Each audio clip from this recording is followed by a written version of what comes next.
મિત્રો આપ જોઈ રહ્યા છો ન્યૂઝ નેશન આણંદ।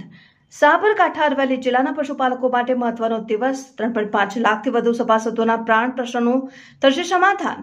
સાબર ડેરીના ઇતિહાસમાં પહેલીવાર વિશેષ સાધારણ સભા। દૂધના વાર્ષિક ભાવ ફેર મામલે 900થી વધારે દૂધ મંડળીઓના ચેરમેન રહેશે હાજર।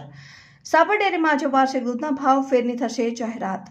જિલ્લાના પશુપાલકો દૂધના ભાવ વધારા મામલે કરી ચૂક્યા છે હજારો રજૂઆત।